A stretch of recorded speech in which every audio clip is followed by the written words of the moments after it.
Es para, bueno, creo que más o menos me conocéis todos, soy Irene de Iges y en nombre del Grupo Trama hemos organizado esta charla que para mí es un placer porque hay que decirlo, Luis y yo nos conocemos desde que éramos retacos así y casualidades de la vida pues hemos acabado en el mismo gremio y como normalmente vive en Japón, pues cuando nos vemos como amigos.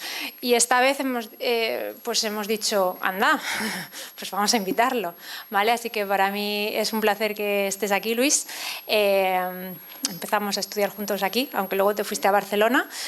Así que, bueno, pues creo que puedes aportar muchísimo desde tu perspectiva doble de traductor y productor, editor de videojuegos, pero de eso te encargas de contar tú. Así que para mí es, lo dicho, un placer. Os doy las gracias a todos por vuestra asistencia y espero que lo disfrutemos, aunque estoy seguro de ello. Gracias.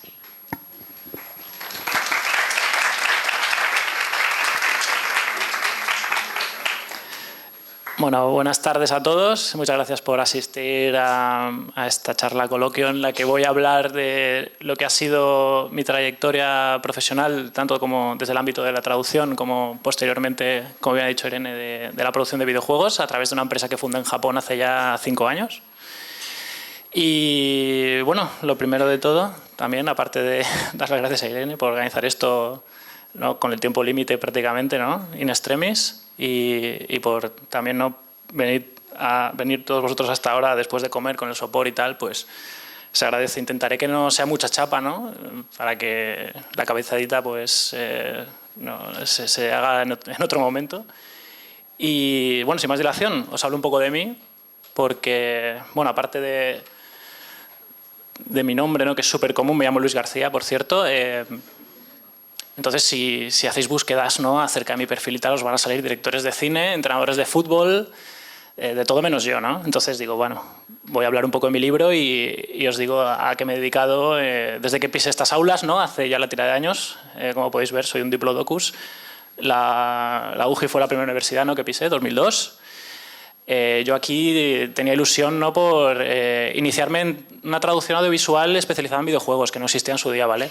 Antes esto era todo campo, literal y metafóricamente. Y bueno, la única solución que pude tener en su día pues fue desplazarme a Barcelona, donde tampoco había ninguna especialidad de traducción de videojuegos. No existía, pero sí que por lo menos el idioma japonés sí que se trabajaba allí. Entonces, durante 4 años combiné clases en la Escuela Oficial de Idiomas con las propias de la Universidad Autónoma. Y una vez graduado, o casi, fui a la Kanda Gaidai, que es una universidad que está muy cerca de Tokio, está en Chiba. Y diréis, ¿por qué esa universidad? Bueno, yo soy muy friki de los videojuegos, eso que vaya por delante, y esta era la universidad que estaba más cerca de Makuhari Messe, que es el evento donde se celebraba el Tokyo Game Show. A día de hoy se sigue celebrando allí. Y podías incluso desplazarte a pie. Luego hubo también un montón más de eventos en ese mismo centro de convenciones. La Jam Festa, por ejemplo, que era un festival de manga gigante, que se celebraba allí pues un par de veces al año. Y eventos propios de compañías de videojuegos. Una de ellas fue Square Enix. Es la empresa que, digamos, me acogió cuando tenía 20 y pocos años para traducir videojuegos que en aquel momento se hacían para consolas portátiles de Nintendo previas a la Switch. Estamos hablando de la Game Boy Advance, año 2006. Y tuve la suerte de que traduje mi juego favorito por aquella época, el Final Fantasy VI. Es un juego, por cierto, que en su día solo había salido para PlayStation en inglés. Y yo me preparé las pruebas de acceso de esta universidad leyéndome listas de palabras que salían en ese juego, memorizándolas. Pues resulta que conseguí pasar las pruebas de acceso a la universidad. Luego me hicieron las pruebas de acceso en Square Enix también, porque son muy rigurosos, ¿no?, con los traductores que os contratan. Y con la suerte que al darme este proyecto, yo dije, bueno, si me sé los diálogos de memoria, ¿no?, he tenido aquí una suerte espectacular. Y pues ya viendo, ¿no?, que más o menos pues me defendía, me empezaron a ofrecer más proyectos siempre como autónomo. No existe un departamento todavía interno de localización. Luego os explicaré cómo se empezó a dar forma a ese departamento y qué tipo de labores, ¿no?, se ejercían allí, qué tipo de perfil de profesional tenía cabida dentro de las oficinas, tanto londinenses como japonesas, porque trabajamos en colaboración. Y bueno, hubo también un periodo de un año en el que se me ofreció trabajar para Nintendo en Alemania, en Frankfurt. Ellos, como sabéis, tienen allí las oficinas europeas de localización de videojuegos. No trabajan desde Kioto, que es donde está la casa madre, por así decirlo, sino que al equipo de localización, tanto testers como editores como traductores, los llevan a Alemania y desde allí se puede trabajar en régimen de interno o por proyecto. En mi caso fue un proyecto de un año, Inazuma Eleven, el primero que se hizo para DS. Y ya está. Luego lo siguiente fue volver a Square Enix y seguir trabajando en proyectos de Final Fantasy. Fueron muchos. A ver, yo recuerdo el 13. Bueno, luego ya entramos en detalle en todos estos. Hubo un impasse en Gris, que es donde aprendí el trabajo de Project Manager, muy importante. Algunos de vosotros igual acabáis ahí. No es tan malo como parece. Luego os explicaré por qué. Y en el año 2018 es cuando yo finalmente empiezo a trabajar en mi propia empresa, mi propio proyecto, que lo llamé Sinyuden, en homenaje al antiguo nombre de Square Enix, que era Yudensa. Pues nada, 5 años llevamos ya con este proyecto, que también hemos combinado a su vez con tareas de localización. Esto es una diapositiva totalmente duplicada, llamémosle, no aporta nada. Vamos simplemente a comenzar ya con lo que es la andadura, ¿no? Por cada una de las empresas que os he comentado, en las que yo tengo experiencia. No me quiero inventar nada, o sea, lo típico es que la gente diga, pues en Capcom esto, pues en este sitio lo otro. Yo, aunque sea de oídas por otros profesionales con los que he trabajado, prefiero decirlo todo de primera mano. Son cosas que me han pasado, son perfiles de profesionales que he conocido. Yo mismo he hecho muchos de los trabajos que aquí vais a ver. Y lo dicho, prefiero contaros experiencias propias, ¿no? Antes que algo de segunda mano, que luego es difícil de corroborar también. Entonces, nada, pues armaos un poco de paciencia, ¿no? Intentaré ser breve todo lo que pueda y vamos allá. El primer contacto que tuve con el mundo de la localización fue en Londres, en Square Enix, la filial, ¿no? De la empresa, que en ese momento tenía un departamento propio de testeo. Ahora ya no existe, ¿vale? Esto estamos hablando del año 2006. Entonces, ellos lo que hacían es que preparaban los materiales de marketing, las propias ediciones de los juegos que llegaban hechas desde Japón. Y lo que me llamó la atención en su primer momento es que había un montón de testers, ¿vale? Los probadores de videojuegos, ya sabéis, ¿no? El perfil. Es la típica entrada, ¿no?, a la industria del videojuego. De hecho, es hasta la recomendable, porque puedes llegar a estar en contacto, ¿no?, con muchos estamentos del proceso de producción de una versión localizada de un videojuego. Aprendes también la importancia, ¿no?, de trabajar, ¿no?, en un equipo. Normalmente lo haces con 4 o 5 personas por idioma. Y realmente se cuida mucho la figura del probador de juegos, aunque parezca que no. Siempre se dice que no, es gente de perfil bajo, que no conoce apenas la industria, que quiere un trabajo de verano, que sacas unas perrillas, ¿no?, pues por echarle unas horas a un juego que ni siquiera le está metiendo ganas, ¿no?, para valorar lingüísticamente. Pero nada más lejos de la realidad. Hay empresas, ¿no?, que realmente tienen a los testers como la base de toda la versión occidental de un videojuego, en el caso de una empresa japonesa. Y sin ellos la cadena de localización se vendría abajo. O sea, un juego que no esté bien testeado, un juego que no esté bien pulido lingüísticamente y que no se le haya trabajado a fondo, ¿no?, en la fase final, el resultado se nota luego. Y pues es motivo de mucha crítica por lo general. Entonces, toda empresa, ya sea grande o pequeña, tiene que dedicarle muchos recursos al control de calidad de los videojuegos. Dentro de ese control de calidad, de ese pequeño grupo, ¿no?, de testers, emerge una figura del... en Square lo llamaban técnico de localización. En realidad no deja de ser como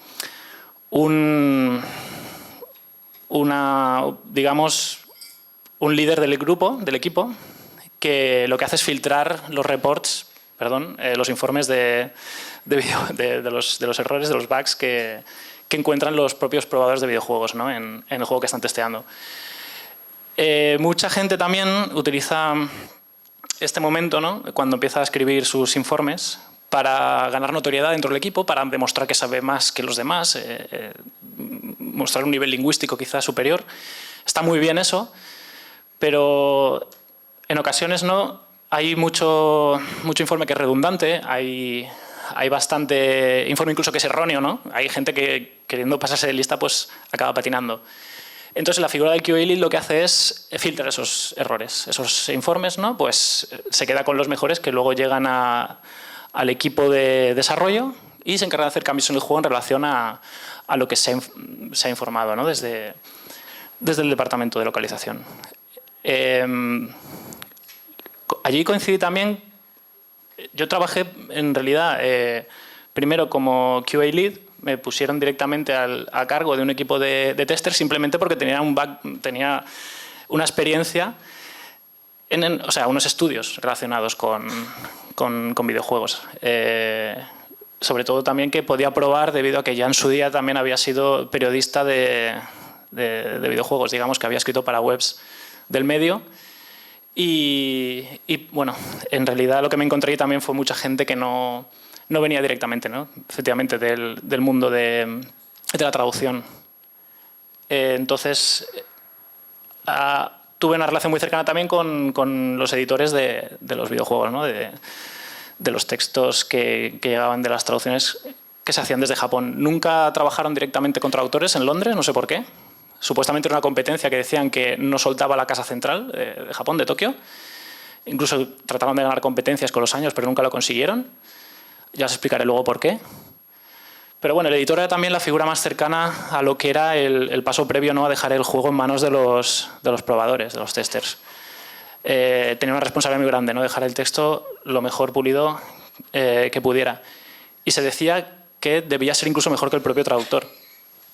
Cosa que en ocasiones generó refriegas, ¿no? Entre ciertos traductores, ciertos editores. Era también una manera, ¿no? de demostrar quién podía hacer mejor un trabajo y quién podía... O sea, los editores que querían luego convertirse en traductores fue una constante, ¿no? Con los años. Alguno lo consiguió. Y al final, pues, era el paso previo a convertirte ya en traductor de videojuegos directamente con los equipos de desarrollo. Dentro de la filial de Square Enix también existía la figura de un localizador especializado solo en temas de marketing, en descripciones de textos relacionados con las tiendas digitales de los juegos, con todo lo que eran las campañas de publicidad, ¿no? Que se enviaban a las revistas de videojuegos. Entonces, esta persona se dedicaba únicamente con unos glosarios oficiales y unas directrices no propias de elaborar todo el material de publicidad relacionado con el título en cuestión, ¿no? Que se abordaba en ese momento. Y bueno, una de las cosas que me llamaron la atención también fue el hecho de que no estaba todo ahí concentrado, ¿no? A diferencia de Nintendo. Nintendo sí que tiene el equipo de localizadores íntegramente en Frankfurt. Ellos, como he dicho, trabajaban con gente en Tokio. Los traductores no estaban allí, cosa que me llamó muchísimo la atención, ¿no? Yo pensaba, si son la base de todo, ¿qué hacen que no están aquí? ¿Qué hacen que no pueden hablar directamente con nosotros, ¿no? Con los testers, con los editores? ¿A qué se debe esto? ¿No? Me parecía, de cierta manera, como que nos estuvieran saboteando, porque es la parte, ¿no? De todo el proceso con la que quieres tener un contacto más directo y era imposible. Entonces, como digo, luego os explico un poco por qué. Fue al llegar a Tokio, ¿no? Cuando finalmente lo supe, lo que había pasado allí. Habían tenido problemas con ciertas traducciones que cedían a terceros, previo a la creación del departamento de Londres. Querían tener control directo, digamos, sobre la base de toda la localización, sobre las traducciones. Querían que los traductores estuvieran pegados al equipo de desarrollo. Querían que vieran el juego en funcionamiento, ¿no? Desde el minuto cero. Que vieran el juego crecer. Que se empaparan absolutamente de todo. Y eso es algo que no se podía hacer desde Londres. Desde Londres no había en ese momento, en aquella época, la posibilidad de enviar continuamente las builds o versiones de esos juegos más actualizadas con las que los traductores pudieran trabajar. Entonces fueron muy protectores en ese sentido y se quedaron con esa competencia, con la competencia de la traducción directa desde la casa madre, desde Shinjuku, en Tokio. Y el resto ya pues se cedía al equipo de localización externo, pero ligado directamente a la central. No dejaba de ser una filial, pero en realidad actuaban como empresas totalmente independientes. Bueno, pues una vez ya en Tokio, yo ya fue cuando me dieron ese proyecto de traducción, el Final Fantasy VI, y yo me consideré un traductor. Yo digo, yo aquí he venido como traductor, pero ella me dice, no, tú eres un localizador. Localizador, ok. ¿Por qué? Porque estoy adaptando el juego a un mercado local, ¿no? Al mío, al español. No, esto va mucho más allá. Yo aprendí, ¿no?, a base de palos, que lo que hacíamos ahí era bastante más complicado, ¿no?, de lo que parece sobre el papel, sobre la pantalla, ¿no?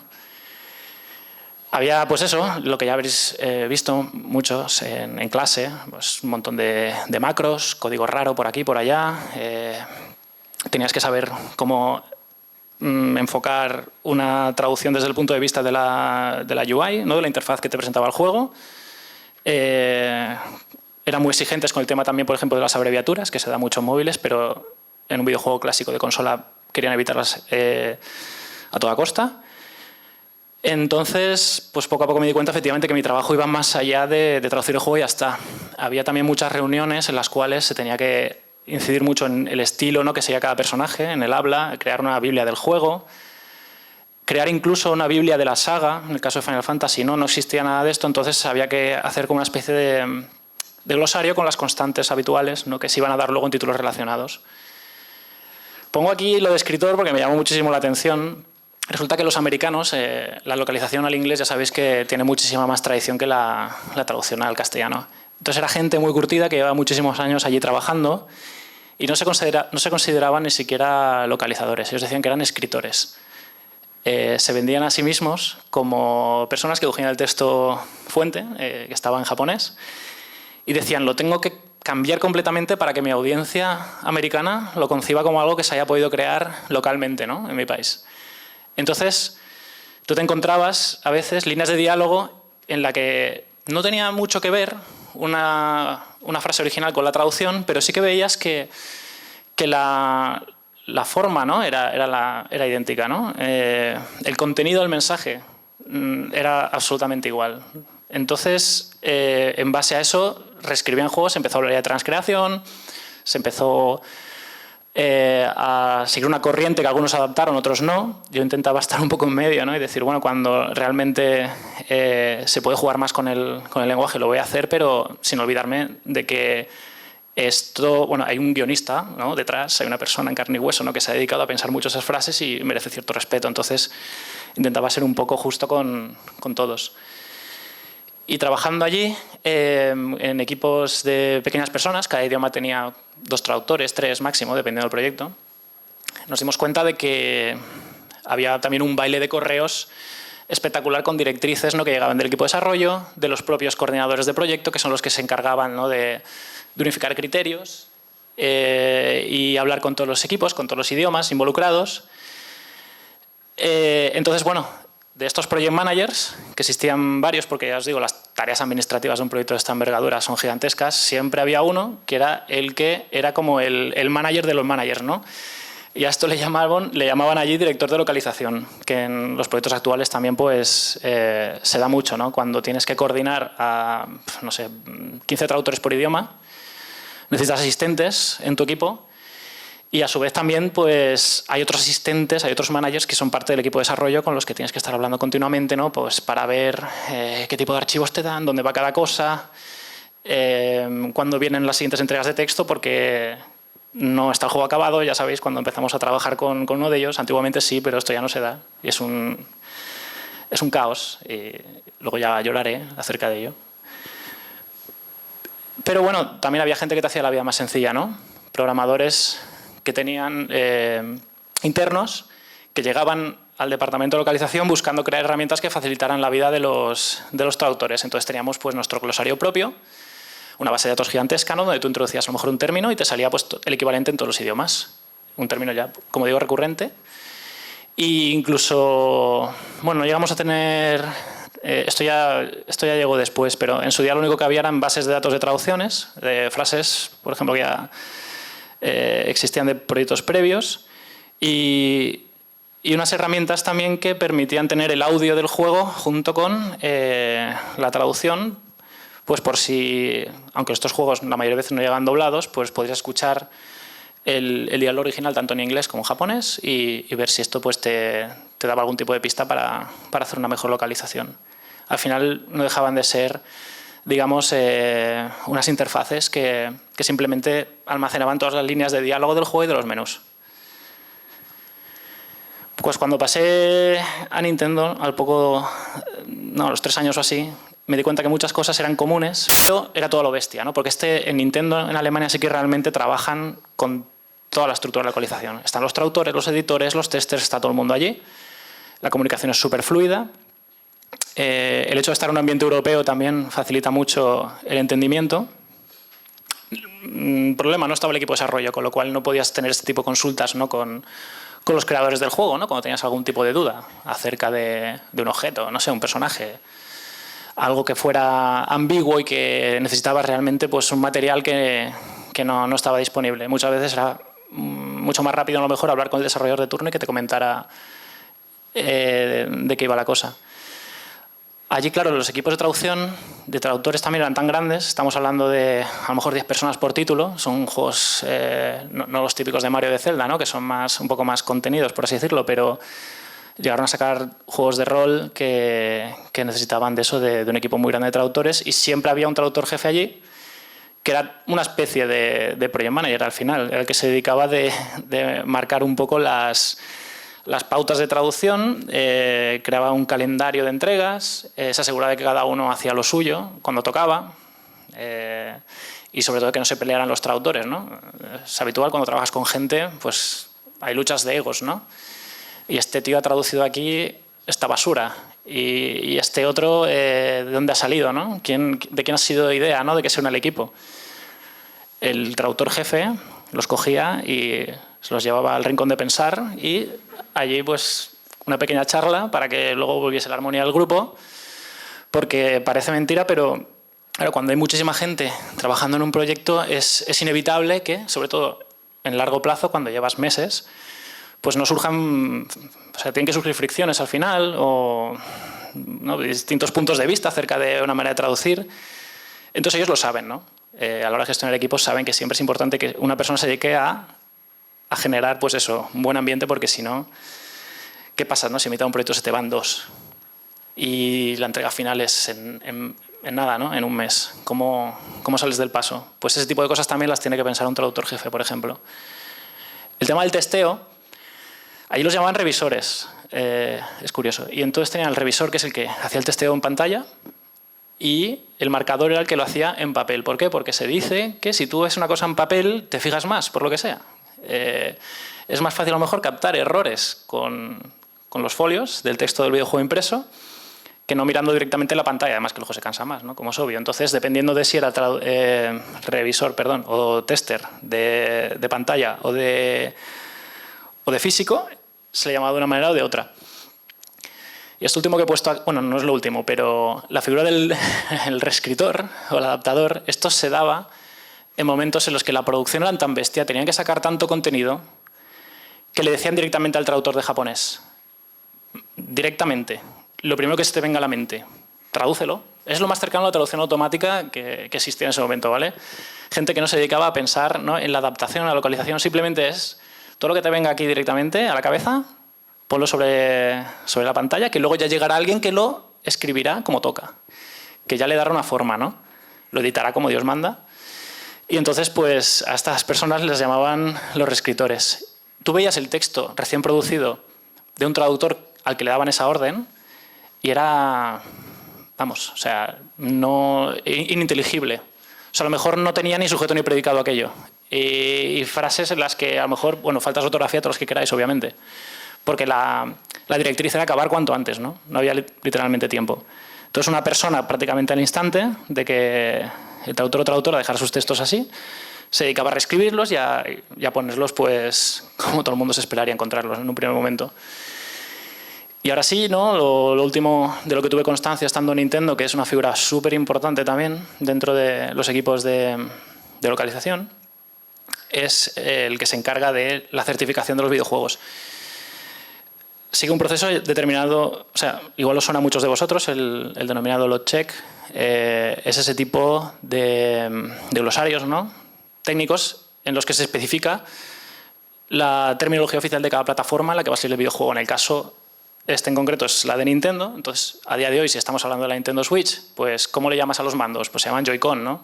No puedes llamarlo controlador, cosas así. Entonces había que seguir una lista a rajatabla en la cual, cuando te llegaban juegos de terceros, tenías que certificar precisamente de que todos los términos empleados eran los oficiales. Si no, ese juego no salía a la venta directamente. Eran muy estrictos con ello y había personas que se dedicaban exclusivamente a este tipo de tareas que, como podéis imaginar, no eran del todo creativas. Pero oye, pues un perfil más, ¿no?, de localización dentro del equipo. Bueno, tras conocer un poco lo que era la industria desde dentro, regreso a Tokio en una segunda etapa para trabajar en títulos de la saga Final Fantasy. Algún lumbrera de allí tuvo la idea de, dentro de la saga Final Fantasy, hacer otra saga interna, ¿no? Con su mitología propia, con sus términos propios. No había suficiente ya, ¿no? Pues venga, vamos a rizar el rizo y vamos a complicar la cosa. Lo llamaron Faula Nova Crystallis. Era un proyecto que incluía Final Fantasy XIII, Final Fantasy XIII-2, XIII-3, parece mentira, pero el 13 tuvo 3 secuelas. Y otros proyectos paralelos de los que también me encargué. Uno se llamó Type 0 y el otro es el Versus 13, luego hablo de él, que se convirtió en Final Fantasy XV. Eso fue ya lo que hizo que mucha gente se replanteara su vida, ¿no? Entre ellos yo. Llegó un punto, ¿no?, en el que fue tal el desmadre, por así decirlo, que, sobre todo por los largos procesos de desarrollo, ¿no?, que esto involucraba. Parecía prácticamente, ¿no?, como trabajar con un juego online. Estás continuamente, ¿no?, en el desarrollo de un universo que está dividido en subtramas, pero que a su vez no están planificadas. Es decir, la gente que creó el Final Fantasy XIII no sabía de qué iba a ir el Final Fantasy XIII-2 en ese momento. No tenía ni idea. Iban creando la historia sobre la marcha. Y lo que es peor, muchas veces el propio Final Fantasy XIII tuvo no reescrituras, sino que directamente se cargaron partes enteras del juego. Nosotros estábamos siempre a rebufo de los desarrolladores y de sus caprichos. De, mira, pues ahora tengo este sistema de combate. Aquí tenéis la lista, ¿no?, de formaciones. Darles una traducción, ¿no?, dependiendo de si combinabas un mago con un guerrero, con otro luchador, tipo tanque, lo que sea, pues tú tenías que pensar en una especie de nombre, ¿no?, para esas formaciones. Yo recuerdo que había una de 3 magos, por ejemplo, que le llamamos aquelarre, ¿no?, por poner un ejemplo. Pues nada, de la noche a la mañana se cargan toda esa parte del juego, rehacen el sistema de combate, rehacen los menús, todos nos habíamos quebrado la cabeza, ¿no?, para intentar también meter ciertos términos en espacios súper reducidos, pues eso no sirvió de nada. Y sucedía bastante a menudo, ¿no? No fue una cosa puntual. Básicamente, un trabajo que se podía haber hecho bien organizado en 2 o 3 meses, duró un año entero y se tiró mucho dinero y mucho tiempo a la basura. He de matizar también que mientras tanto estaban haciendo pruebas con su propia herramienta de traducción, ¿vale? Esta que he comentado antes. Era una herramienta en prototipado, no estaba finalizada. La gente que estaba encargada de los programadores, ¿no?, que se hacían cargo de las herramientas, estaban haciendo pruebas para ver qué tal funcionaba. Pues se daba el caso también de que días de trabajo se iban a la basura porque se perdían traducciones directamente, ¿no? Cuando tú hacías la entrega a un servidor que almacenaba todas las traducciones, ese paso, ¿no?, de pulsar al botón y de subir los textos sufría problemas por el camino y muchas veces te encontrabas con que no había guardado para nada los cambios que habías implementado en el juego durante días. Entonces, bueno, pues como comentaba, poco a poco esto fue haciendo mella en nosotros y esto ya fue lo que directamente hizo que nos explotara la cabeza. El equipo del Final Fantasy XIII había hecho un juego en que parte del equipo no estaba del todo de acuerdo, ¿no?, con sus directrices. Decían que ellos hubieran hecho un juego completamente distinto y les dieron sorprendentemente vía libre para que hicieran su propia versión del Final Fantasy XIII. Le llamaron Final Fantasy Versus 13, en un alarde de originalidad increíble. Crearon lo que para ellos era la alternativa y lo que para ellos era la versión definitiva de Final Fantasy XIII, como si hiciera falta, ¿no? Entonces, a todo esto, yo soy muy fan de los Final Fantasy, que no quepa duda. O sea, que yo haya tenido que llegar a estos niveles de criticismo, o sea, os puede hacer, ¿no?, os puede dar la idea, ¿no?, de hasta qué punto ya la frustración y un poco lo atónito que te quedas cuando ves estas cosas pasar hace que te replantees las cosas. Pero bueno, llegaron a tal punto de enemistad interna, por así decirlo, que el proyecto en clave, o sea, el nombre en clave que tenía el proyecto del Final Fantasy XIII se llamaba White y el Versus 13 se llamaba Black. Y eran como 2 dualidades, ¿no?, el yin y el yang, enfrentadas entre sí. Con el tiempo, además, descarrila este proyecto, el Versus 13, espectacularmente. No sé si sabéis la historia, pero básicamente la gente que estaba a cargo de ese juego pues se dedicó a otras cosas porque no fueron capaces, ¿no?, de finalizarlo, se metieron en otros proyectos. Y en vez de cancelarlo, que es una cosa que se hace bastante en la industria y que yo animo mucho a desarrolladores, ¿no?, que empiezan con juegos y ven que no funcionan, no pierdas tiempo, ¿no? Se habla de la huida hacia adelante. Muchas veces no conviene, ¿no?, engañarse a uno mismo y decir, no, como ya le he metido tantos recursos, pues un poquito más no pasa nada, ¿no? Ya casi estamos ahí. No, llega un momento en el que esto es como un pozo sin fondo y hay que saber cuándo salirte de ahí. Es como una relación tóxica también, ¿no? Entonces, en el caso del Versus 13, lo que hicieron también, la brillante idea que tuvieron fue convertirlo en el Final Fantasy XV, en el nuevo proyecto numerado, el producto estrella de la empresa que llevaba la gente pidiendo desde hacía mucho tiempo y cuyo desarrollo duró la friolera de 10 años. 10 años solo con el Final Fantasy XV. Yo venía del 13 y me engancharon en los últimos 3 años finales del Final Fantasy XV. ¿Qué pasó con el Final Fantasy XV? Que, sorpresa, todo el guión que tenían no lo respetaron en absoluto, reescribieron hasta última hora y tiraron a la basura el 70% del texto. 70%. Un trabajo que mucha gente había estado desempeñando durante 10 años. No solo, claro, aquí hablamos del texto, pero imaginaos la gente que había estado creando los assets del videojuego, ¿no? O que había estado haciendo animaciones, o que había estado haciendo texturas, que había estado contribuyendo al proyecto. Entonces fue una huida continua de talento. Y bueno, yo me comprometí con la gente del equipo de desarrollo de localización. Con los de desarrollo obviamente no, pero nos comprometimos a acabarlo por lo menos y ya está. Y ver si valía la pena continuar allí, aunque la respuesta era evidente, ¿no? Entonces, llego a la conclusión de que ya que no puedo trabajar con otros desarrolladores, y si intento hacerme yo desarrollador, y si intento yo crear mi propio videojuego. Obviamente a otra escala, ¿no? No con estos planes de producción y valores, ¿no?, que se le llama. Básicamente dinero, ¿no? Cuando hablan de valores de producción hablan de gente que está echando dinero a palazos. Pues yo, como venía de localización, no tenía idea de nada, hablando con un amigo y como tenía también perfil de periodista de videojuegos, se nos ocurre reunirnos con creativos japoneses, con los padres de la industria, por así decirlo, y hacerles entrevistas, pero no preguntándoles acerca de sus proyectos, ¿no?, de juegos del pasado, ¿no?, a nivel divulgativo, sino sacando información de lo que es el proceso de producción de un videojuego, lo que supone trabajar con personas de distinto perfil, indagar un poco también, ¿no?, en todas las figuras que componen un equipo de producción de videojuego. Y lo que iba a ser un proyecto cortito acabó siendo uno de 4 años que derivó en 3 libros y en los que, excepto contadas excepciones por temas de confidencialidad o porque no fue para nada posible no hablar con, ya os digo, a lo mejor 2 personas o 3 clave en la industria, el resto están todos presentes y funcionaban como tutorías. Y prácticamente cualquier duda que tenías, desde cómo fundar una empresa, a cómo mantenerla, a qué tipo de proyecto dedicarle recursos, cómo financiarlos, qué tipo de perfiles, ¿no?, son importantes para el desarrollo de un videojuego. Ya no de localización, estamos hablando solo ya únicamente de creación de un videojuego de cero.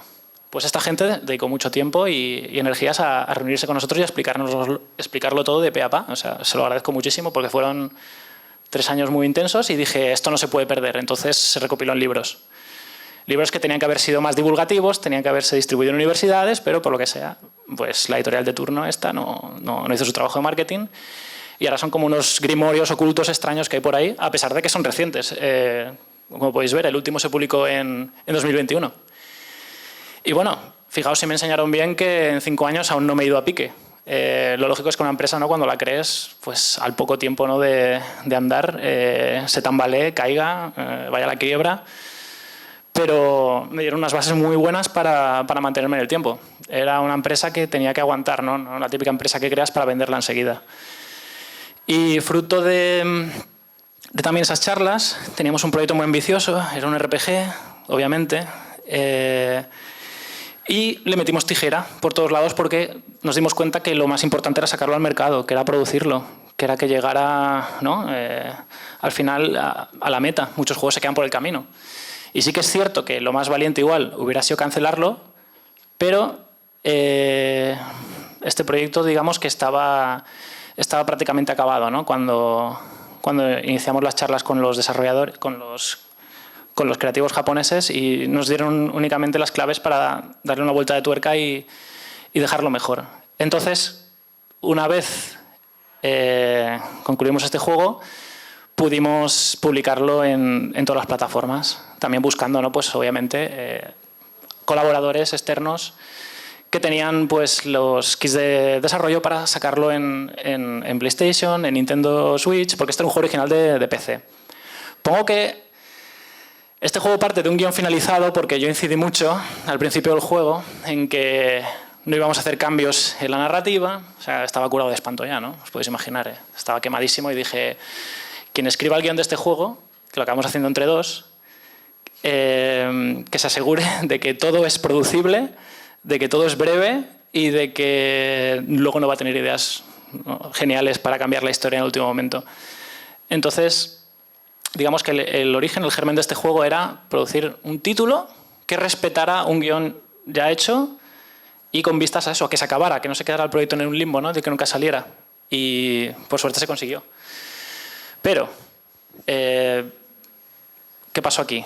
Que al final, cuando tú estás haciendo algo por primera vez, sueles cometer errores, ¿no?, que no habías de ningún modo, ¿no?, vaticinado que pudiesen haber pasado. Y muchos de ellos tuvieron que ver precisamente con eso, con la falta de presupuesto, la falta de que éramos muy pocos, ¿no? Éramos un equipo de indies al fin y al cabo, nos faltaba gente de un perfil mucho más técnico, era, pues al fin y al cabo, era un proyecto que buscaba más ser finalizado por la pasión de los miembros que por también el retorno, ¿no?, de inversión. No funcionó muy bien económicamente. Los programadores cambiaron continuamente, tuvimos que durante el camino no buscar a reemplazos y luego salió el juego demasiado tarde. Salió en un momento en el que había también una producción de juegos muy alta, de perfil medio-bajo. Se hablaba incluso eso de un apocalipsis en el mundo indie. Y bueno, y al final pues nos sirvió para hacer examen de conciencia y tratar de no cometer los mismos errores una vez más. A pesar de todo, bueno, salimos adelante, que ya es. Pero con una vuelta de tuerca que hubo que darle a la empresa. Ya no era una desarrolladora. Ahora se dedicaba únicamente a publicar juegos de otros. Si venían desarrolladores, sobre todo españoles, que querían publicar su juego en Japón, nosotros les asesorábamos para que el juego fuera viable comercialmente, pero ante todo les hacíamos campañas de publicidad en revistas japonesas, que es siempre muy difícil, ¿no?, llegar a tener unas páginas en estos medios, llevarlos a eventos, sobre todo al Tokyo Game Show que comentaba al principio, ¿no?, del barrio este de Makuhari. Y ya que estamos en Japón, nos dedicamos a rastrear y peinar el mercado de videojuegos clásicos que existen allí, que nunca han salido de las fronteras japonesas, y empezar a venderlos en Occidente, por medio de alquilar, porque las licencias estas no las suelen vender, tienes que firmar un contrato de 5 años mínimo en los que puedes explotar un producto, pues simplemente juegos antiguos de la época de los 16 bits, Super Nintendo y Mega Drive, que a muchos os sonarán a chino, pero existieron en su día, en los 90, pues cogíamos estos juegos y los pasábamos a plataformas actuales. Como podéis ver, siempre productos ya acabados, ya fuera porque fueran juegos históricos, llamémosle, o porque otros equipos ya los tenían listos simplemente para explotarlos en otros mercados, como el japonés. Bueno, esto ya lo he contado. También trabajamos bastante pues con artistas locales que querían... Bueno, si el equipo original les hacía ilusión que su juego tuviera una portada hecha pues por X dibujante famoso de manga, nosotros intentábamos conseguirlo. Si la banda sonora querían que la pusiera pues un compositor clásico japonés, pues también tratábamos de entrar en contacto con ellos para de alguna manera localizar ese proyecto también, ¿no?, al mercado japonés. Es una localización cultural que se hacía. Ya pues por adaptar el estilo gráfico del packaging o por simplemente eso, poner un personal japonés local como parte del equipo de desarrollo para esa versión japonesa del juego. Y bueno, al final, ¿qué pasó también? Que como teníamos un background bastante fuerte en traducción de videojuegos, en localización, nos llegaban muchas peticiones exclusivamente de localización de videojuegos. Y acabamos trabajando como agencia. Era la segunda rama, ¿no?, de negocio que a día de hoy sigue teniendo la empresa y la que da la mayor parte de fondos con los cuales seguimos desarrollando videojuegos. ¿Qué nos diferencia de otros? Pues que trabajamos para todos los mercados, todo a la vez. Se hace mayoritariamente a distancia, no es necesaria una presencia física en la oficina, aunque nos solemos reunir, ¿no?, por lo menos una vez a la semana para poner en común el estado de los proyectos. Se trabaja muchísimo con freelancers por el mismo motivo, obviamente, porque para todo el mundo le gusta, ¿no?, trabajar desde casa. Y nuestra experiencia en producción la aplicamos también a los proyectos de localización para hacerlos viables. No solo los de terceros, sino también los propios. Porque con el tiempo hemos acabado desarrollando de nuevos juegos, que luego os cuento muy rápidamente. Sega es la última empresa con la que acabamos trabajando ya desde Shinyuden para traducir juegos, sobre todo de la saga Yakuza. Square Enix siguió confiando en nosotros también para trabajar en la saga Final Fantasy. Y bueno, con Sega lo más destacado que me gustaría comentar con vosotros es que no tiene un departamento interno. Es una empresa enorme, pero nunca han apostado por tener un equipo de localización dentro de sus oficinas. Tienen a lo mejor 2 o 3 jefes de proyecto que se dedican a hablar con tropecientas agencias, porque tienen un catálogo muy, muy grande y por cada juego necesitan una agencia muy grande detrás. Suele ser Keywords por lo general y Lionbridge es otra. Y pues nada, con 2 o 3 encargados de proyecto gestionan absolutamente todas las versiones occidentales de sus juegos que se producen en Japón. Eso sí, últimamente están apostando por contratar editores para que trabajen desde las oficinas de Irvine. Pero son muy pocos en realidad. Si a lo mejor por cada equipo de traducción hay 5 o 6 traductores, pues tiene solo un editor y no da abasto. Y esto es importante, se han asociado ya, han creado... es la primera vez que pasa, me parece, en el sector del videojuego, que los trabajadores, ¿no?, de la industria actúen, ¿no?, para demandar mejores condiciones laborales, ¿no? Lo acabaremos viendo en España seguramente, lo mismo que está pasando con los actores con los guionistas en Hollywood, ¿verdad?, que se han asociado para hacer huelgas y todo demás. Estos han estado a punto y acabarán haciéndolo porque realmente tienen mucho por lo que luchar. Y aquí en España yo creo que el sector también de la localización, a veces, ¿no?, por las condiciones que se nos ofrece, puede también incluso generar este cambio en el futuro, ¿no? Que cada vez haya más voces discordantes, sobre todo con el tema de los créditos. No sé si lo sabéis, si estáis al día, pero en el último Spider-Man de PlayStation 5, por ejemplo, al equipo de localización lo han puesto en Special Thanks, pero no han mencionado a nadie. Han puesto gracias al equipo de localización y no hay nadie acreditado. Estamos hablando del Spider-Man 2, no estamos hablando de los Heroes Trials que hicimos nosotros en 2018 con, ¿no?, 3 gatos que éramos. Pues así está el panorama. Y ahora yo quería romper una lanza en favor de los Project Managers, ¿vale? Es una profesión que yo detestaba y yo veía a la gente trabajar de Project Manager y decía, ¿cómo pueden hacer eso? Esta gente ha perdido su alma. Es un trabajo que es cero creativo, pero muy sacrificado y muy, digamos, recompensado con el tiempo, porque cuando ves todo lo que llegan a hacer, ya os digo, yo los valoro muchísimo y al igual que hablaba de los testers, ¿no?, que son la base de localización, los Project Managers también son, digamos, los defensores de que todo salga bien. Y tienen un trabajo que, ya os digo, no está lo suficientemente reconocido. Ellos son los que en un primer momento se encargan de darte todas las herramientas que necesitas para un proyecto. Van a darte los glosarios que ya existen o te van a facilitar la vida en caso de que quieras conseguir materiales de referencia, ¿vale?, de tu proyecto. Va a ser el PM también el que haga el workflow de todo el proyecto, el que se dedique a marcar los hitos de entrega de materiales y los objetivos, ¿no?, de localización también, ¿no? De mantener también el control de calidad mínimo del proyecto. Va a ser también el que asigne a los traductores. Tiene que conocer muy bien a su equipo. Si hay un traductor que se le da mejor traducir menús, se lo va a dar a esa persona. sea un traductor que es un crack haciendo diálogos, ¿no? Pues seguramente sobre esa persona recaiga la responsabilidad de la parte narrativa. Como decía antes, siempre hay peleas entre los equipos de localización. Van a surgir en determinado momento, en proyectos largos, ¿eh? Si son cortitos no da ni tiempo, pero cuando un proyecto se alarga en el tiempo, vamos, se juntan todos los elementos para que sea la fórmula del desastre. Entonces, el project manager es el que hace de psicólogo muchas veces. Tiene que hablar con los traductores y decirles, bueno, qué problemas tienes trabajando con esta persona, cómo ves el proyecto en general, vas muy agobiado o agobiada de tiempo, qué tipo de... Va buscando feedback para mejorar, ¿no?, un poco las condiciones generales del proyecto. La gente se olvida muchas veces también, ¿no?, de que tiene que traducir determinado archivo, no ha quedado claro, entonces, aunque no se lo pidan, está continuamente, ¿no?, recordando a la gente cuáles son sus competencias. Esto tiene que ver con lo siguiente, que es asegurarse, ¿no?, de que nada se sale de madre y que todo está sobre ruedas. Y cada vez que alguien pues, se queja de algo o no está a disgusto o amenaza con irse, pues tiene que negociar también con esa persona o también con la parte de desarrollo, cómo hacer para que el proyecto pues no desespera a nadie. Y esto es lo más complicado realmente.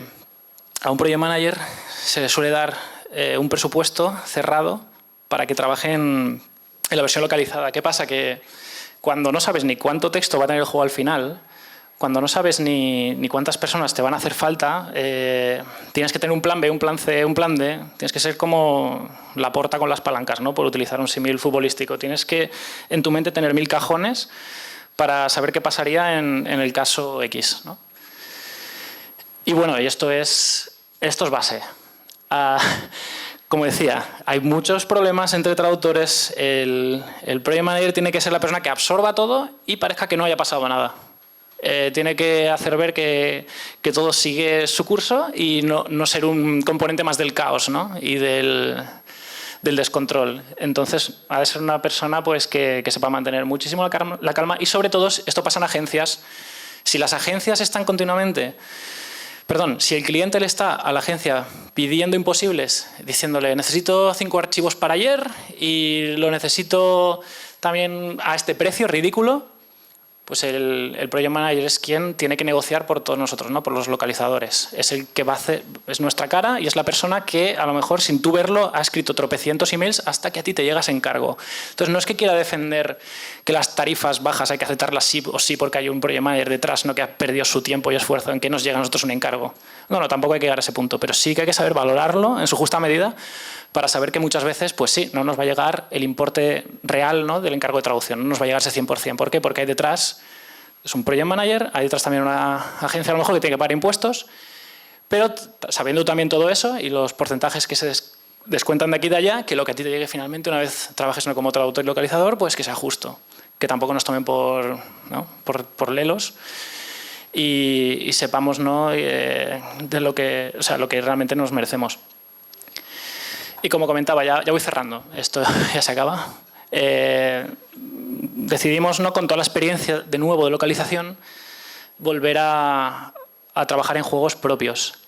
Estos juegos fueron co-desarrollados con una empresa japonesa y también con otra de Barcelona y son en esencia productos japoneses 100%. Uno es una visual novel / detective story, llamémosle, es como un juego de aventuras de investigación. Y el otro es un juego de plataformas, pero absurdo. Un juego de plataformas que tiene mucho componente narrativo y basado en unos youtubers japoneses, además, que se ha tenido que reescribir. O sea, aquí sí que los que hemos localizado este juego nos hemos convertido en escritores, por fin, ¿no? Ya podemos decirlo.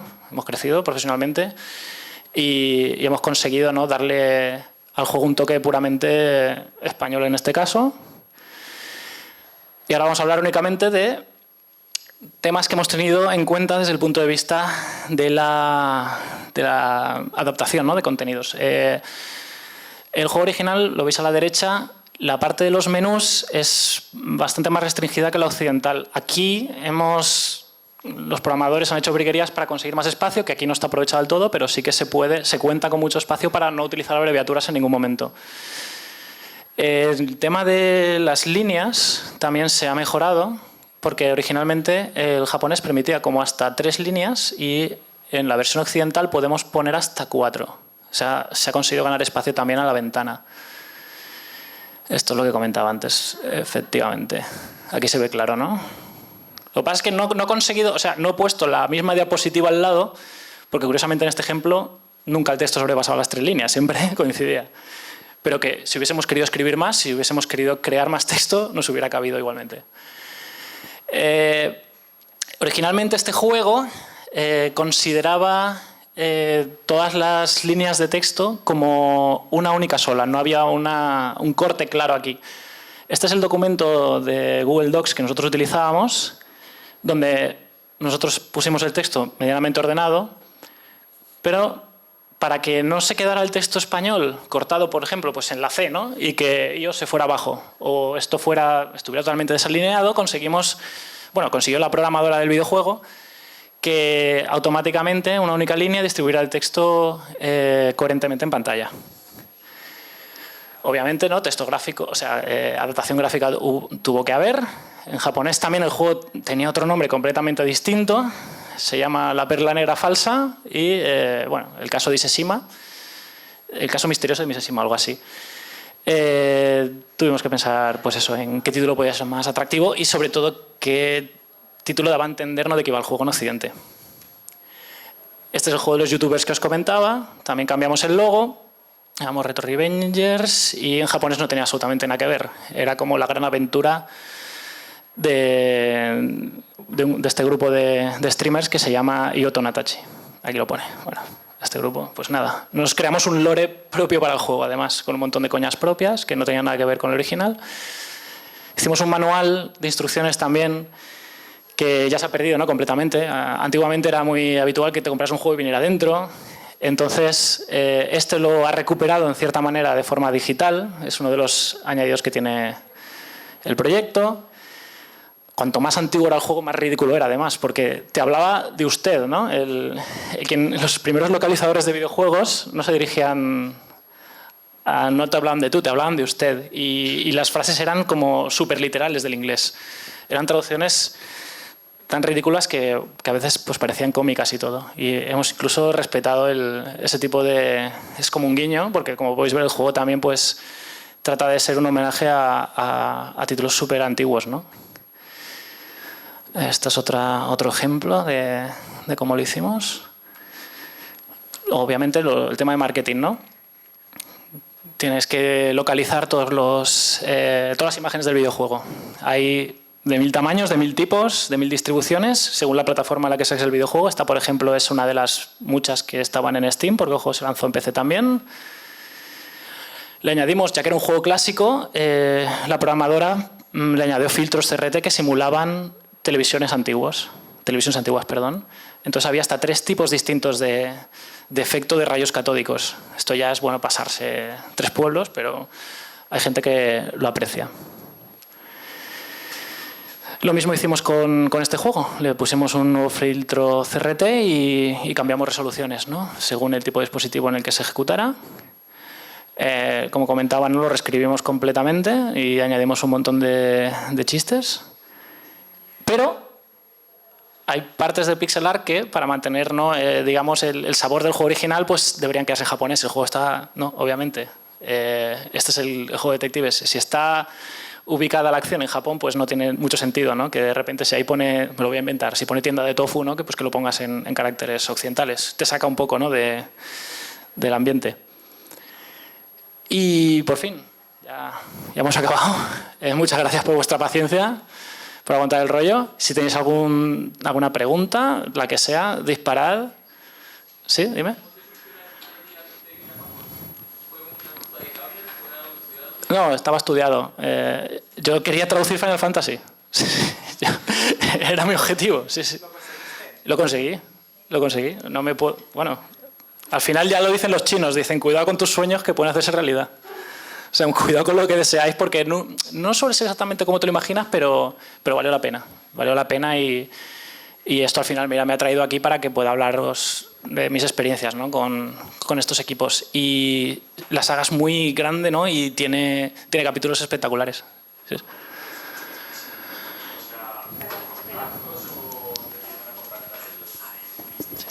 ¿Con ese? grabando, sí. Me metí en el mundo este porque, como he comentado antes, yo trabajaba de periodista de videojuegos. Entonces había tenido alguna charla con algún desarrollador japonés en eventos y bueno, tonté con la idea de trabajar con ellos directamente. Un amigo mío de aquí de la UGI consiguió un verano un curro consiguió un trabajo de tester en Frankfurt, ¿no? En Nintendo. Estuve a punto de irme con él, pero luego lo pensé y dije, no, si lo que yo quiero es realmente trabajar con esta gente de los Final Fantasy. Fue echar el currículum y ya está, no tuvo más. Me citaron para hacer unas pruebas con ellos allá en Londres de idioma y al instante ya pues, me contrataron para un trabajo de verano, que al concluir pues tuve que concluir porque me tenía que ir a Tokio a hacer mi último año de universidad y ahí es donde sí que fui recomendado por la oficina de Londres. Avisaron a Tokio de que este chico ha estado por aquí, quiere traducir juegos. Como allí no podían hacerlo, era una competencia de Tokio, pues me derivaron, tuve que pasar pruebas igualmente otra vez y una vez ya también las pasé, pues hasta hoy, ¿no? Ya.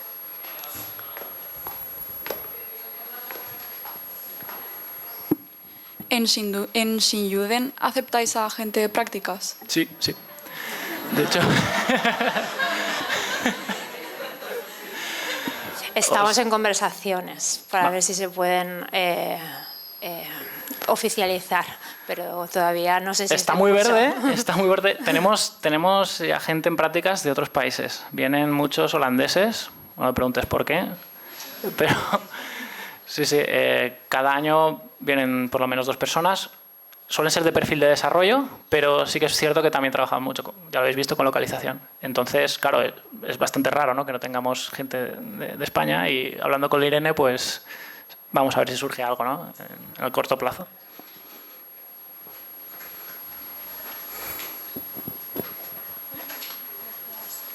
Bueno, a mí hablar con micro no me convence, pero intentamos. Te voy a hacer 3 preguntas, si no te importa. Dale. No sé si pensando también en los alumnos, a lo mejor lo piensan, o al menos a mí me suelen preguntar varias cosas. Cuando localizáis, ¿qué tipo de materiales os envían? Si son XML, HTML, ¿qué formato de material utilizáis? ¿Tenéis algún tipo de herramientas TAO que incorporéis a los proyectos o siempre trabajáis a mano? Y luego si hacéis algún tipo de doblaje, también por curiosidad, en vuestra propia empresa. Empiezo por la última, que es la que más fresca tengo. Vale. Sí, hacemos doblajes, pero al japonés. Porque casi todos los productos que nos piden son para versiones japonesas del juego, entonces contamos con un colaborador que tiene su propio estudio de doblaje y hemos hecho allí pues ya bastantes juegos, incluso en alguno en concreto canciones y todo. Todo actores de doblaje humanos, nada automático, ¿no? Todo humano, sí. Vale. No... Pregunta impopular, pero por saber. Hombre, a ver, hemos hecho algún experimento que otro, como todo el mundo, y hemos visto que no. Y sobre todo, y en el tema de traducción es impepinable. No funciona, ¿verdad? Vaya. No, para nada. La otra que me preguntabas, materiales, ¿no? Sí, ¿qué tipo de... ¿Cómo recibís el texto? ¿Lo recibís por lotes, por batch o por...? Sí, nos suelen llegar archivos, por ejemplo, en el caso de los Yakuza son archivos XLIF que trabajan muchísimo con MemoQ. O sea, si os interesa trabajar para empresas grandes, es buena opción que aprendáis MemoQ o alguna... En su día incidían muchísimo con Trados, ¿no? Y yo incluso llegué a aprender de Javi, pero al final la gente trabaja con MemoQ. Entonces, si tenéis oportunidad de tocar MemoQ, eso ayudará. Excel se sigue viendo muchísimo también, es increíble. Siguen llegando muchos Excel a día de hoy. Bueno. Para gestión de archivos es un poco más, ¿no? Sí. De aquella manera. Sí. Y curiosamente, si el proyecto es pequeñito, es un proyecto indie, te suelen compartir Google Sheets. Entonces en Google Sheets, sí, es lo más sencillo al final. Tienes todos los idiomas ahí, trabajas con un montón de pestañas. Nosotros internamente utilizamos, por ejemplo, Google Sheets. Muy bien. Nos va genial. Tenemos también una herramienta propia que es, pues, parecía también a MemoQ, pero muy limitada, muy lenta. En el caso de Square Enix, ellos, como ya he comentado, sí que tienen sus propias herramientas y no te dejan usar otras. O sea, te dan las suyas y de ahí no te sales. Entonces tienes que acceder también a unos portales especiales con, ¿no?, seguridad propia.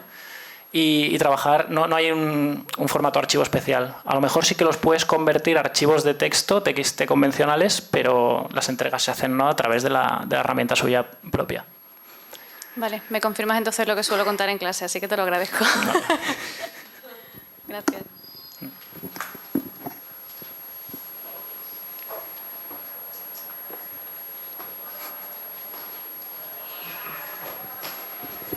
Gracias, Luis. La verdad que súper interesante, yo creo, para nuestro estudiantado de traducción y también algunos de videojuegos que tenemos por ahí y que seguro que verán la grabación con mucho interés. Porque, bueno, pues eso, no solo es localizar, es muy amplio, ¿no? Es una industria muy amplia y que con perfiles muy interdisciplinares. Yo creo que es muy interesante también ver que ahí no solo hay un perfil, has presentado un montón de perfiles, ¿no?, dentro de los distintos proyectos y tamaños de empresas. Bueno, una pregunta muy breve. Habéis comentado ahora, has mencionado antes también brevemente un poco con los materiales de referencia que trabajan, ¿no? Te ha preguntado Laura por los materiales editables, ¿no?, con los archivos editables de las cadenas de localización. Quería simplemente preguntarte si puedes comentarnos con qué tipo si tenéis algún tipo de documento maestro, una Biblia o utilizáis guías walkthrough un poco para que los equipos de localización se familiaricen con los videojuegos, o alguna adaptación de una guía de estilo que me imagino que pues bueno, dependerá un poco del tipo de proyecto, pero bueno, pues si puedes aportarnos alguna desde toda la experiencia de a lo mejor grandes y pequeños. Gracias. Sí, en el caso obviamente de sagas que llevan años no lanzando producto al mercado, lo que suelen darte en un primer momento es como un organigrama de los personajes que van a aparecer en el videojuego, las relaciones que hay entre ellos, causales, motivacionales, y qué tipo de lenguaje emplean, ¿no? Claro, cada lengua tiene sus recursos, pero sí que te dicen, por ejemplo, este personaje de aquí utiliza un lenguaje muy informal, este personaje de aquí tiene que hablar siempre pues como de una manera súper tímida, el otro tiene que hablar arcaico. Ese tipo de materiales siempre suelen existir, ¿no?, en caso de productos legacy, que le llaman, ¿no? Obviamente, glosarios que ya existan de los términos principales de la saga en cuestión y muchísimo material de referencia de juegos anteriores. Ahora ya la gente pues da directamente pues, links de vídeos de YouTube en donde se ha localizado el juego, ¿no?, el episodio anterior, para que veas un poco, ¿no?, cómo se ha hecho. Y en los juegos de nueva factura te dicen que creas todos esos materiales. Te piden que tú desde un primer momento pues hagas como una especie de biblia del juego, crees también un glosario de términos, sobre todo también de los que son relativos al menú, ¿no?, a todos los textos de sistema, ¿vale? Todo lo que sea texto de sistema se tiende a reutilizar muchísimo. Entonces, cuando tú les das a ellos los archivos en Excel, los importarán a su propia base de datos terminológica o a su herramienta de traducción y MemoQ no suele ser. Y desde allí pues ya tienen aquello que van recuperando con el tiempo. Ojo con esto también, ¿no?, porque ya sabemos que lo utilizan mucho para negociar tarifas luego. Te dicen, esta frase, o sea, estos textos de sistema se van a pagar a lo mejor pues a un tercio de la tarifa habitual, porque casi todo ya se ha traducido antes en anteriores entregas. Entonces, pues nada, estás un poco alimentando a la bestia, ¿no? Cuando estás creando ese tipo de documentación. Pero es inevitable y muchas veces que juegan esa carta, ¿no?, las agencias de traducción. Pero sí, todo lo que respecta a la Biblia del juego o se recibe de un primer momento o se tiene que generar, ¿no?, para posibles reiteraciones, ¿no?, secuelas que pueda tener el juego.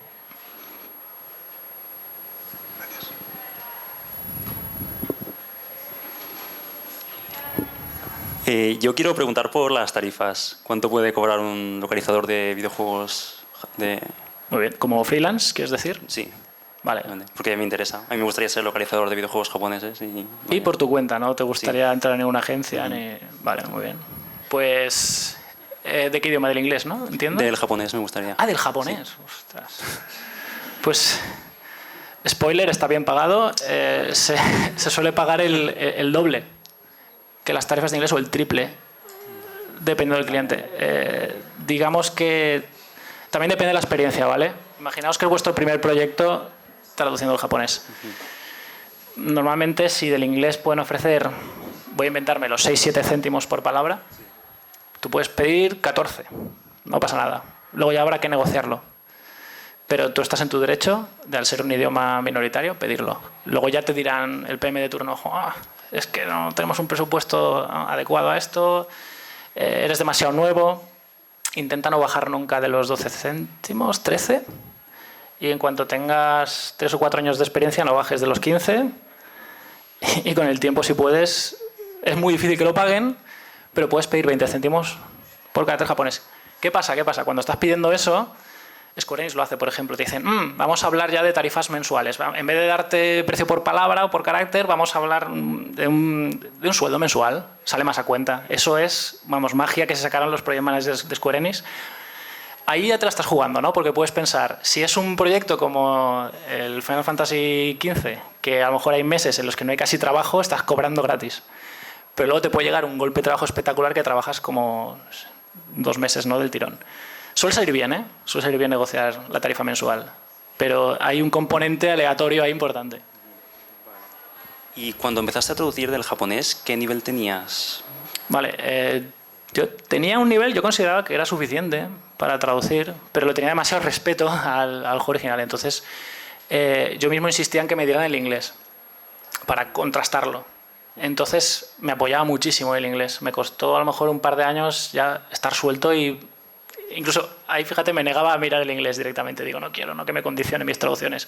Pero en realidad os recomiendo que si podéis tener, si habláis francés, italiano, lo que sea, si tenéis las versiones de esas traducciones, tomarlas de referencia siempre, porque siempre habrá algún traductor, ¿no?, que haya tenido una idea genial allí y lo haya adaptado brillantemente. Entonces, interesa no quedarse con lo mejor de cada casa y no ceñirse, ¿no?, únicamente al idioma original, porque ya se dice, ¿no?, que en realidad las versiones nuestras, las traducidas, son superiores al original en la mayoría de casos, porque el original suele ser muy plano, no tiene apenas inventiva. El japonés es muy limitado también, expresivamente, parece que no, pero no tiene, digamos, la riqueza a lo mejor que tiene nuestro idioma.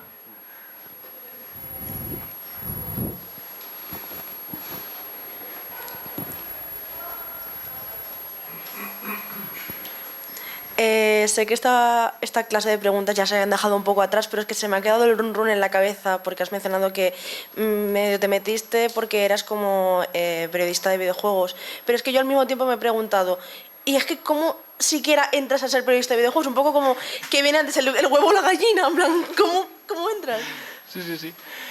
Esto fue un verano que me aburría y tal cual.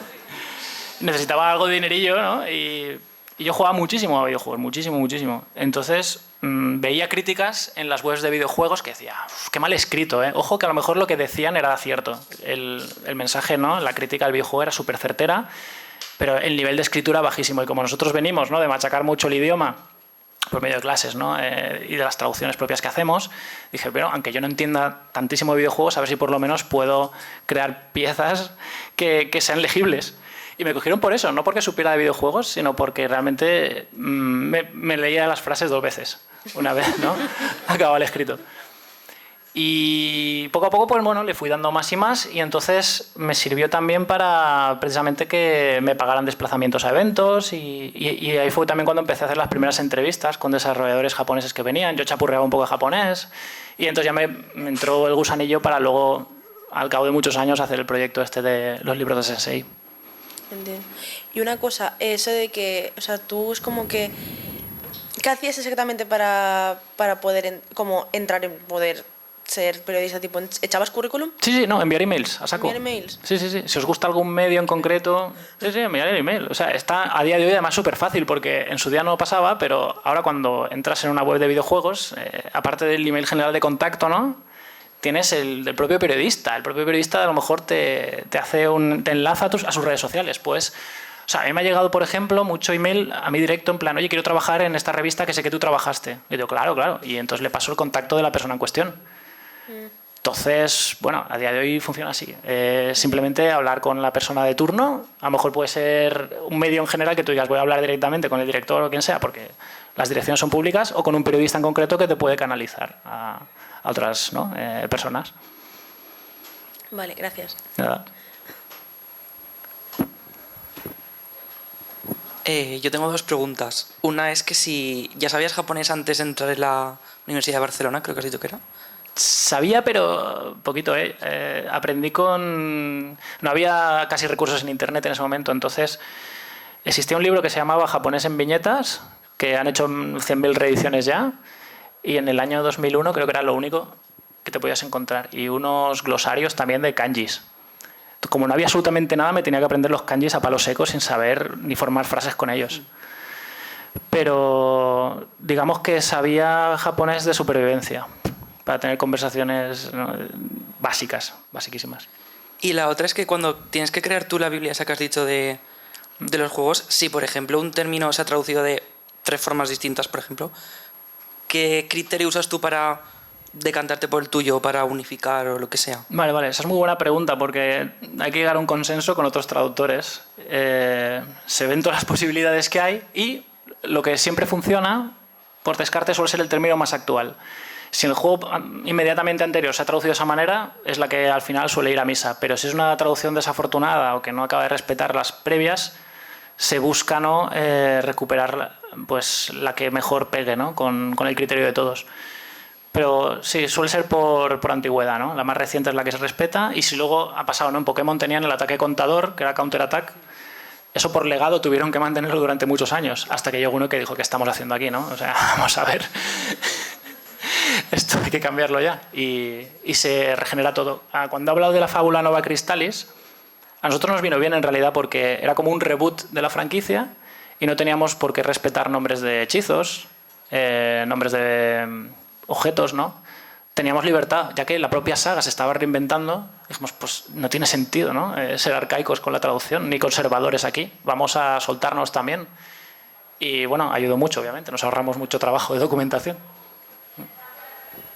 Pero cada proyecto, ¿no?, suele tener también unas directrices. Y te suelen decir, por lo general, si hay alternativas, cuál tiene que ser la que se respete. Ya está, sí.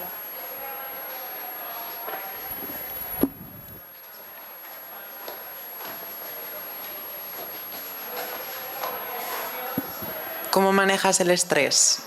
Porque parece muy estresante y tienes que dar directrices. Pues júntate con gente más estresada que tú y di, no quiero ser como tú, no quiero acabar como tú, y aprendes a relajarte al final. Porque cuando lo ves en otros, te das cuenta cómo estás, ¿no? Y dices, madre mía, yo doy esa impresión, doy esa imagen. Y tienes que relativizar mucho, aprender a que todo te importe menos. Con el tiempo es un trabajo de varios años, supongo, pero llega un día en el que sin darte cuenta dices, ostras, ya no tengo estas taquicardias, ¿no? Ya no tengo estas ansiedades. Se va, ¿eh? Parece que no, pero al principio, claro, cuando entras nuevo en la industria, dices, ¡guau, qué responsabilidad!, ¿no?, que te den un juego así de gordo para que lo traduzcas tú solo y qué va a decir la gente, ¿no?, cuando lean las traducciones, ¿no?, y la prensa, y tú mismo o misma te generas un monstruo. Entonces lo mejor es no darle importancia en absoluto, ya está. O sea, relativiza y da igual. Okay.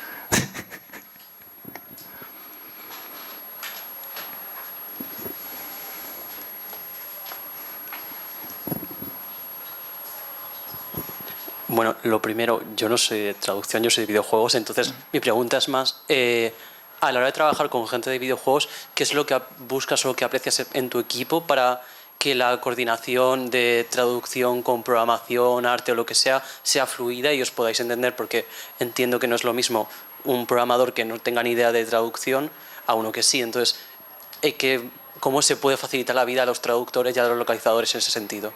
Sí, lo has dicho tú mismo, la comunicación, o sea, es esencial, es estar continuamente hablando de las carencias de cada uno de los bandos del desarrollo y cuando haya cualquier tipo de duda, comunicarla lo antes posible y tratar de buscar soluciones al problema. Muchas veces parece que no hablemos el mismo idioma, ¿no? Desde el punto de vista de la traducción, no sabemos realmente, ¿no?, lo que estamos pidiendo muchas veces los localizadores, a los programadores. Se piden muchos imposibles, entonces el propio programador, en vez de decir eso no se puede, no, tiene que aprender a explicar por qué no le parece una buena idea. Otra cosa es que ya el programador, digamos, lo tomo como un reto personal, como pasó con nuestro último proyecto, y lo haga. No se lo pedimos a nuestra programadora, pero ella dijo, no, voy a demostrarte que valgo, y prácticamente cualquier cosa, ¿no?, que se nos ocurría lo hacía realidad. Ahí también ves el compromiso, ¿no?, que tiene esa persona. Pero todo empieza eso, con una base comunicativa. Con ver que es realista, que no, que hace realmente falta. Vale, muchas gracias. Nada.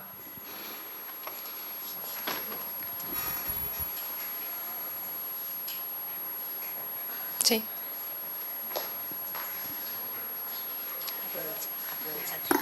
Bueno, perdón por acaparar, pero estaba aquí dándole vuelta. Que por cierto, Luis, no te he agradecido la charla, que me ha encantado. Eso vaya por delante. Gracias a ti por escucharla. No lo he hecho antes. Estaba pensando para que me confirmes un poco, ya que estás metido en el ámbito de la localización desde Japón, ¿cómo ves la industria en Europa y principalmente en España? Porque yo muchas veces tengo la pregunta de muchos alumnos, muchos conocidos que me dicen, bueno, ¿y esta empresa, esta otra, cómo empiezo, cómo tal? Y yo cuando empezaba a trabajar veía que había empresas de localización más pequeñitas, pero más diversificadas, había más opciones, más clientes o más diversos, más tarifas. Y ahora cada vez más, sobre todo con un compañero que tengo que también trabaja en localización aquí en España, me da la sensación de que está Keywords, que va, no quería decir comiéndose todo, pero un poco sí, acaparándolo, sí. Y entonces quería preguntarte si tú conoces cómo está un poco la industria en comparación con Japón, cómo la ves en España, si ves que eso está sucediendo, que se está centralizando todo un poco en Keywords, o ves que es una etapa, a lo mejor, de crecimiento de la empresa, pero sigue habiendo pequeñas industrias en las que sí se puede empezar a trabajar. ¿Cómo lo ves en comparación entre España y Japón? Sí, bueno, parecía imposible hace unos años que pudiera haber una alternativa a Keywords o a Binary Sonori, bueno, que es parte de Keywords también, o Lionbridge. Desde el punto de vista de estas empresas, me habéis pedido antes que comentara una cosa, que es que yo, estando en contacto con project managers de las empresas, inciden mucho en que a día de hoy no hay suficientes traductores en el mundo para traducir todos los videojuegos que se generan. O sea, la demanda es espectacular. ¿Qué pasa? Que siempre son los mismos que acaparan todos los proyectos, ¿no? Al final estás acostumbrado a ver los mismos nombres, los mismos grupos de traducción que hacen absolutamente todo en vez de dejar que más gente nueva entre aquí. Keywords también hace muchas veces, ¿no?, de parapeto y no deja precisamente que se una más gente a la fiesta. ¿Qué pasa entonces? Pues lo que comentaba antes, hay que generar alternativas, que siguen saliendo pequeñas agencias de traducción que al principio sí que es verdad que cuesta que hagan ruido, pero claro, si tú eres una agencia local que consigues aliarte con otra agencia, en mi caso japonesa, o te alías con un grupo de traductores franceses, ingleses, Native Prime creo que es una de ellas, pues ya vas yendo a eventos y ya vas directamente hablando con clientes que, por sorpresa, te pueden llegar a decir que están cansados de Keywords, porque Keywords, al final, el nivel que da no es tan alto, ¿no?, como muchos se piensan. Ellos están pagando un dinero que luego no se corresponde con lo que les llega porque tienen que tener editores internos. Capcom también, por ejemplo, Capcom directamente, abiertamente dice que es por comodidad que trabaja con estas empresas, pero casi todo lo que les da es malo para los estándares que tienen. Entonces tienen que rehacerlo. Y en el caso de Capcom, claro, no quería hablar de ninguna empresa en la que no haya trabajado directamente, pero será el caso que un amigo mío de toda la vida lleva 10 años allí. Entonces me comenta muchas cosas de estas. Y dice que sí, que ya tienen proyectos internos que tienen que hacerlos ellos mismos porque no se fían de Keywords, no se fían. Y en el caso de otras agencias parecidas pasa igual. Entonces ya están buscando, ¿no?, las grandes empresas alternativas. Ya quieren probar nuevas agencias. Entonces no es mal momento ahora. Eso sí, es complicado ofrecer únicamente un idioma. Ellos también, por comodidad, buscan que ofrezcas un paquete de todos los idiomas europeos, por así decirlo. Entonces, conviene también labrarse un currículum con juegos indies, de menos calado, pero poco a poco ya también vas a conocer al resto de equipos que han trabajado en esos proyectos y pueden surgir esas posibilidades de colaboración para trabajar ya cada vez en proyectos más grandes o tú mismo ofrecerlos, ¿no?, a esos clientes que tradicionalmente van con estas agencias monstruosas que sí que están perdiendo credibilidad. O sea, ¿qué esperanza hay? O sea, que sí hay vida más allá de Keywords. Me queda visión optimista. Sí, sí. Hola Luis, gracias por la presentación.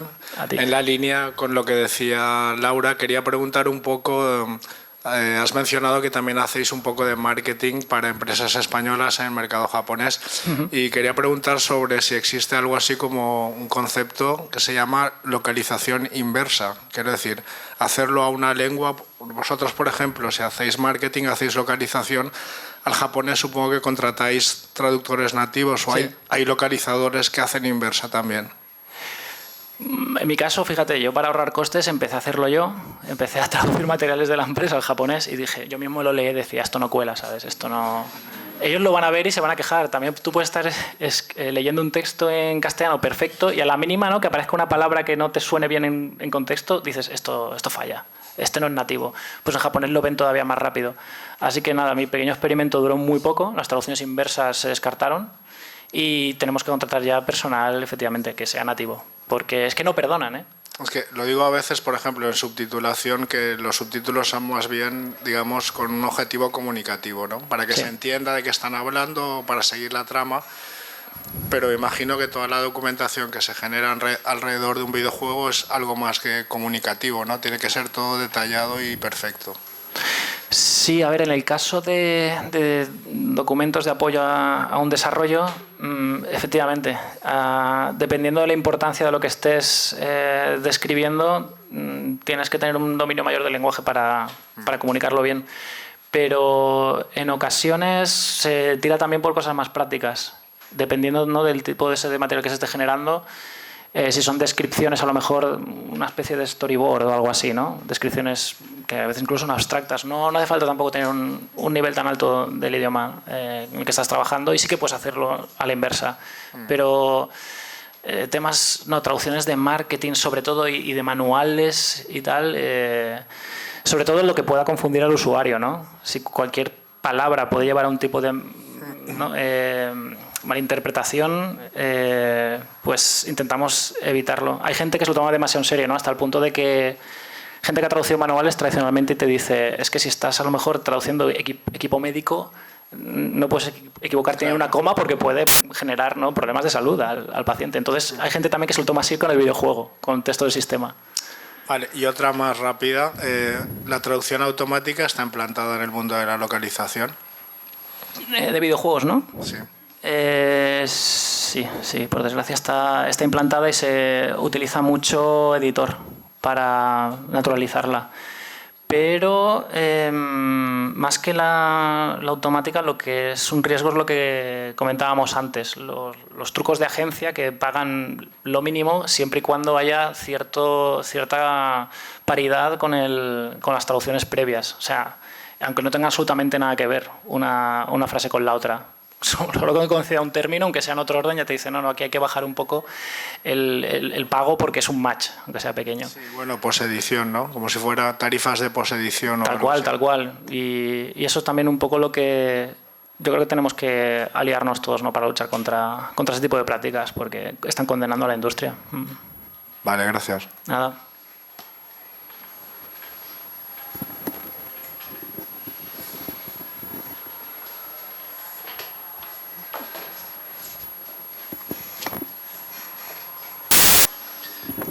Buenas, muy interesante. Gracias. Todo, normalmente yo no participo en esto, pero es que me ha creado mucha curiosidad.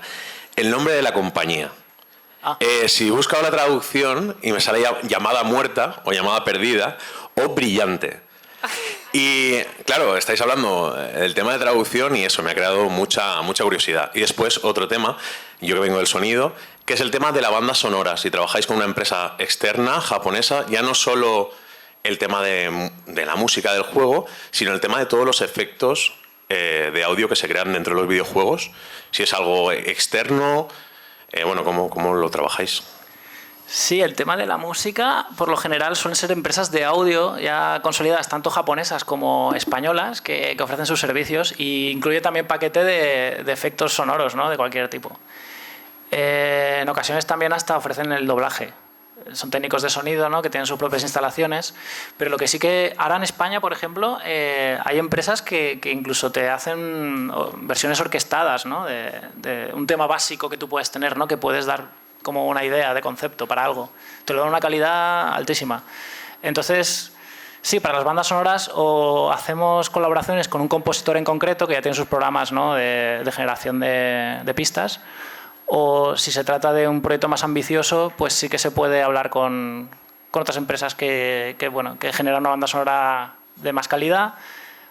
Lo que sí que pasa mucho es que, como Japón tradicionalmente ha tenido, sobre todo en el RPG, una tradición de bandas sonoras muy potentes, piden no trabajar con artistas japoneses más que con locales, a pesar de que el nivel de aquí es altísimo, ¿no? Pero sí, estamos a la par un poco, ¿no? Trabajando con estudios de allí y de aquí, dependiendo de las necesidades del proyecto y el presupuesto, sobre todo. Y el nombre de la empresa, pues el den del final es el kanji de transmitir en japonés. Eso quería que estuviera ahí sí o sí.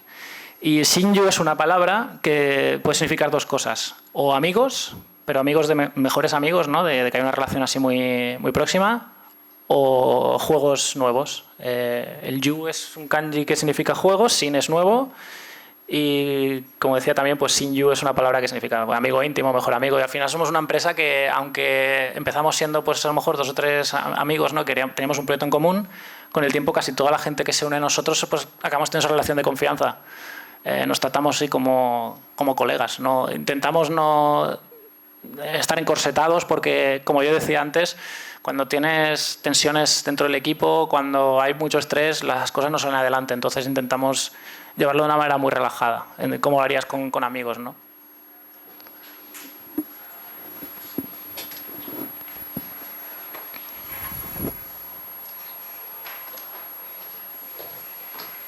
Me vais a tener que pagar en kilómetros hoy. Nada, hablando un poquito más de la empresa, ¿podrías simplemente explicar un poquito cuántos sois en la empresa, qué perfiles tenéis, un poco cómo funcionáis de manera muy breve, porque tampoco creo que podamos alargar mucho? Sí, la base en realidad son los project managers. Tenemos a 3. Yo soy, digamos, el que hace supervisor general de todos los proyectos. Hay dentro de esos project managers un par que están dedicados exclusivamente a localización y otro más a producción de videojuegos. Una persona se dedica a todos los asuntos relacionados con la web y preparación de eventos. Tenemos una programadora, un chico que hace el backend de consolas, que se dedica únicamente a preparar pues eso, todas las imágenes, todos los textos necesarios para que salgan a la venta las versiones digitales de esos videojuegos. Y creo que no me dejo a nadie. Me parece que somos 8 en total o así. Sí. Bueno, y luego con freelance tenemos relación bastante estable con un grupo de 30, 40. Intentamos que haya mucho flujo de trabajo hacia ellos, pero por desgracia, claro, estos proyectos no son continuos. Acabas uno gordo a lo mejor que dura 6 meses y luego hay un impasse ahí de 2, 3 que tienes que estar, pues en nuestro caso ofrecemos proyectos propios. A lo mejor juegos que estamos haciendo nosotros mismos, pues colaboramos con parte del equipo y es complicado realmente. Cuando tienes ahí un grupo de gente buena trabajando, no poder darles esa continuidad, pues fastidia. Pero se trata de intentar conseguir cuanto más proyectos posibles para que todo el mundo pues, pueda mantenerse. Porque la actividad entonces entiendo, es continua a tiempo completo, ¿no? Dentro del núcleo. Sí. Excepto los freelance que te comentaba, el resto está diariamente trabajando, sí.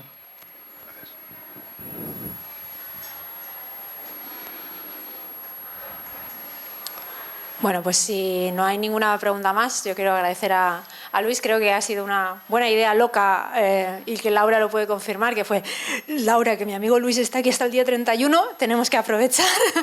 Y bueno, en ese sentido quiero dar las gracias también al proyecto AICO que nos permite que hoy esté Luis aquí y al GIE Trama y también a la colaboración que pudo establecer Chimo con el GIE del Grupo de Innovación Educativa de Videojuegos, GameLab UGI, y el LabCom que está permitiendo la grabación, que va a estar disponible a través de la gente de videojuegos que suele grabar las charlas al respecto. Así que, bueno, pues muchas gracias a todos vosotros por estar aquí y espero que lo hayáis disfrutado. Gracias.